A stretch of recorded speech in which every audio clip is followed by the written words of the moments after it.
High, সবাই ভালো তো? প্রতিদিন সকালে ঘুম থেকে উঠে তুমি যেন আটকে আছো, যেন অন্য কারোর জীবন তুমি বেঁচে আছো। ঠিক এমনটাই ছিল রোহনের জীবন। একজন সাধারণ ছেলে, সকাল 9টা থেকে বিকেল 5টা অফিস, যেটা সে ভালোবাসতো না, আবার ঘৃণাও করতো না। ভিড়ের মধ্যে হারিয়ে যাওয়া আর একটা মুখ। কিন্তু হঠাৎ একদিন জীবনটা যেন বদলে গেল। তার অফিসে ছাঁটাই, আর রোহন হয়ে গেল বেকার। এবার সে চাইলেই হতাশায় ভেঙে পড়তে পারত, কিন্তু সে এই পরিস্থিতিকে সুযোগ হিসেবে নেওয়ার সিদ্ধান্ত নিল। ছোটবেলার সেই পুরনো ভালোবাসা ছবি আঁকার কথা মনে পড়ে গেল রোহনের, যেটা সমাজের চাপে সে ভুলেই গিয়েছিল। অনেক দিন পর আবার হাতে তুলে নিল রং তুলি। শুরুতে হাতটা একটু পড়ে গিয়েছিল, কিন্তু আস্তে আস্তে হারিয়ে যাওয়া ভালোবাসা ফিরে পেতে লাগলো। একদিন সে ভাবল তার আঁকা ছবিগুলো সোশ্যাল মিডিয়াতে সবার সাথে শেয়ার করবে।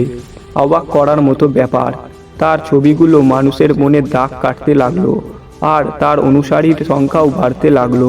সবার ভালোবাসা আর উৎসাহ পেয়ে রোহন ঠিক করলো আরও এক ধাপ এগিয়ে যাবে।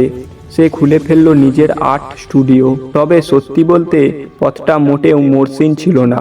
অনিশ্চয়তা, টাকা পয়সার অভাব, সমালোচনা, সব কিছুরই মুখোমুখি হতে হয়েছে তাকে।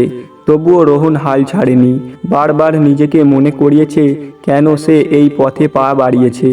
আজ রোহনের আঁকা ছবি সারা বিশ্বের মানুষের প্রশংসা কুড়াচ্ছে। সে ঘুরে বেড়ায়, ওয়ার্কশপ করে, আর সবচেয়ে বড় কথা, সে এমন একটা জীবন পাচ্ছে যেখানে আছে লক্ষ্য, আছে ভালোবাসা।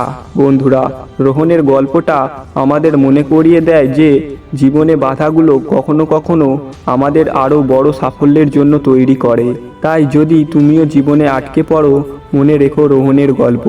সাহস করে এগিয়ে যাও, তোমার ভালোবাসার জিনিসটাকে আঁকড়ে ধরো, আর তোমার স্বপ্নকে বাস্তবে রূপ দাও। কারণ কে জানে, হয়তো তোমার গল্পই একদিন সারা বিশ্বকে অনুপ্রাণিত করবে। দেখার জন্য ধন্যবাদ। আর এমন আরও অনুপ্রেরণামূলক গল্প পেতে আমাদের চ্যানেলটি সাবস্ক্রাইব করতে ভুলো না। নিচে কমেন্ট করে জানাও রোহনের অনুপ্রেরণামূলক যাত্রা নিয়ে তোমার মতামত।